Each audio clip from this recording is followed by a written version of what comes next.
హైదరాబాద్ లో అతిపెద్ద online gaming ముఠా గుట్టు రట్టు చేశారు జీఎస్టీ ఇంటెలిజెన్స్ అధికారులు. 5,000 కోట్ల విలువైన ఆన్లైన్ గేమింగ్ ముఠాను పట్టుకున్నారు. ఇద్దరు కీలక సూత్రధారులను అరెస్ట్ చేశారు. ముంబైకి చెందిన ఏసు ప్రభు కుమార్, హైదరాబాద్ కు చెందిన రాజశేఖర్ రెడ్డిని అరెస్ట్ చేశారు. హైదరాబాద్ జీఎస్టీ ఇంటెలిజెన్స్ అధికారులు దేశవ్యాప్తంగా ఆన్లైన్ గేమింగ్ నిర్వహిస్తూ పన్ను ఎగ్గొట్టారు నిందితులు. దీనికి సంబంధించి హైదరాబాద్, ఢిల్లీ, ముంబైలో జీఎస్టీ ఇంటెలిజెన్స్ అధికారులు సోదాలు నిర్వహిస్తున్నారు.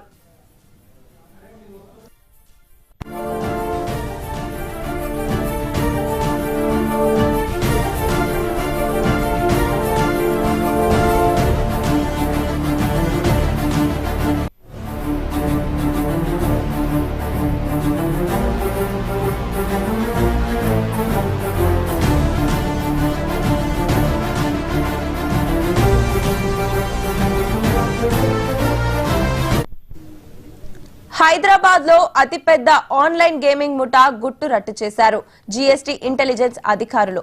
5,000 కోట్ల విలువైన ఆన్లైన్ గేమింగ్ ముఠాను పట్టుకున్నారు. ఇద్దరు కీలక సూత్రధారులను అరెస్ట్ చేశారు. ముంబైకి చెందిన ఏసు ప్రభు కుమార్, హైదరాబాద్ కు చెందిన రాజశేఖర్ రెడ్డిని అరెస్ట్ చేశారు.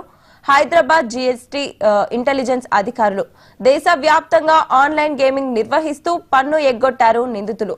దీనికి సంబంధించి హైదరాబాద్, ఢిల్లీ, ముంబైలో జీఎస్టీ ఇంటెలిజెన్స్ అధికారులు సోదాలు నిర్వహిస్తున్నారు.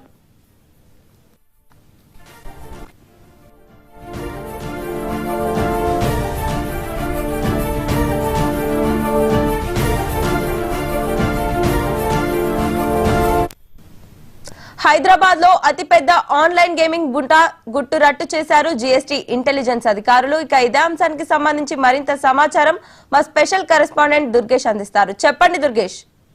దేశవ్యాప్తం సంచలనం ఏదైతే ఆన్లైన్ గేమింగ్ ఉందో యాప్స్ సంబంధించిన వ్యవహారం చూస్తే 100 కోట్ల రూపాయలు ఇదంతా కూడా లావాదేవీలు జరిగిన నేపథ్యంలోనే ఇదంతా కూడా జీఎస్టీ చెల్లించకుండా వీళ్ళంతా కూడా ఢిల్లీ బేస్డ్ కంపెనీ పెట్టుకొని వీళ్ళందరూ కూడా చేస్తున్నారు. అదే ప్రభుదాస్ అనే వ్యక్తి ఎవరైతే ఉన్నారో తనతో పాటు కూడా హైదరాబాద్ చెందినటువంటి రాజశేఖర్ రెడ్డి ఎవరైతే వీళ్ళిద్దరు కలిసి వీరితో పాటు కూడా ఒక గ్యాంగ్ ఉందని చెప్పి ముఠా కూడా దాదాపు 10-15 మంది ఉన్నట్టు కూడా తెలుస్తా ఉన్నది. వీళ్ళందరినీ కూడా విచారించి అసలు విషయం బయటపడేటట్టయితే తెలుస్తా ఉన్నది. ఇప్పుడు ప్రస్తుతానికైతే ఢిల్లీ, మహారాష్ట్ర, హైదరాబాద్ లో కూడా సంబంధించినటువంటి జీఎస్టీ అధికారులు, ఇంటెలిజెన్స్ అధికారులు ఎవరైతే వాళ్ళు సోదాలు చేసినటువంటి పరిస్థితి అయితే వీళ్ళకి సంబంధించినటువంటి బ్యాంకు లావాదేవీలన్నీ కూడా గుర్తిస్తున్నట్టు కూడా తెలుస్తా ఉన్నది. ఎందుకంటే వీళ్ళు 100 కోట్ల రూపాయల లావాదేవీలు జరిగినట్టు అన్ని గేమ్స్ అన్ని కూడా ఈ బెట్టింగ్ యాప్స్ కానివ్వండి, ఆన్లైన్ గేమింగ్ యాప్ సంబంధించినట్టు కూడా యాడ్స్ అయితే డబ్బులు కూడా దండుకున్నటువంటి పరిస్థితి ఉన్నది.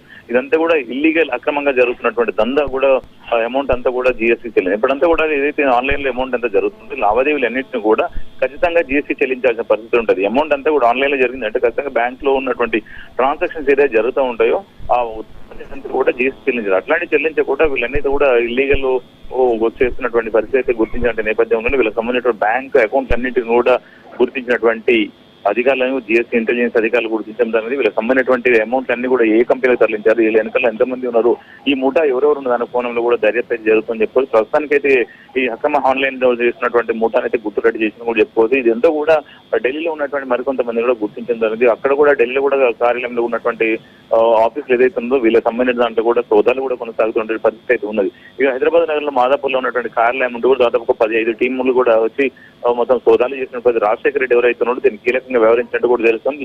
ఇదంతా కూడా దాదాపుగా చాలా రోజుల నుంచి కూడా ఈ యొక్క ముఠా కూడా మొత్తం నడిపిస్తున్నట్టు కూడా తెలుస్తా ఉన్నది. ఏదైతే ఉన్నది ఈ యొక్క కంపెనీకి సంబంధించిన బెగోపిన్ డిజిటల్ సొల్యూషన్ అనే పేరు పెట్టి ప్రైవేట్ లిమిటెడ్ నడిపిస్తున్నట్టు కూడా తెలుస్తా ఉన్నది. అంతా కూడా ఒక కూపిలాగే ప్రయత్నం అయితే జరుగుతుందని చెప్పుకోవచ్చు. 100 కోట్లు, 100 కోట్ల రూపాయలు ఇదంతా జరిగిందంటే ఈ లావాదేవీలు అన్నిటి కూడా జరిగినప్పుడు ఖచ్చితంగా జీఎస్టీ చెల్లించాలి. ఎందుకంటే అమౌంట్ అంతా కూడా ఆన్లైన్ రూపంలో జరిగింది అనుకో అదంతా కూడా అమౌంట్ ఎవరెవరు అకౌంట్లకు పంపించారు. కొంతమంది మామూలు కొంతమంది వాటర్ రిక్షాలు కొంతమంది అమాయకులను కూడా టార్గెట్ చేసుకుని వాళ్ళ అకౌంట్లు ఓపెన్ చేసి వాళ్ళ అకౌంట్లకు డబ్బులు తరలించినటువంటి పరిస్థితి ఉంటుంది ఇటువంటి ముఠాలు కూడా.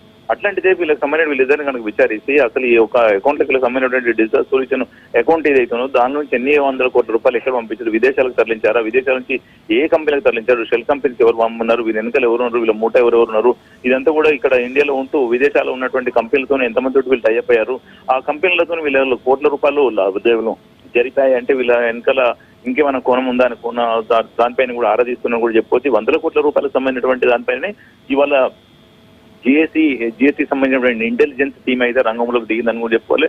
వీళ్ళనైతే అదుపులోకి తీసుకొని విచారించి ఇంకా అసలు విషయం బయటకు రాబట్టేటువంటిది అయితే తెలుస్తున్నది. దీనికి సంబంధించి మొత్తం పూర్తిగా వీళ్ళు దర్యాప్తు చేసిన తర్వాత వీళ్ళకి సంబంధించినటువంటి సోదరుని కూడా కంప్లీట్ అయిన తర్వాత ఒక మీడియా కూడా ప్రెస్ నోట్ రిలీజ్ చేసేటటువంటి పరిస్థితి కనిపిస్తా ఉంది. Okay, thank you Durgesh.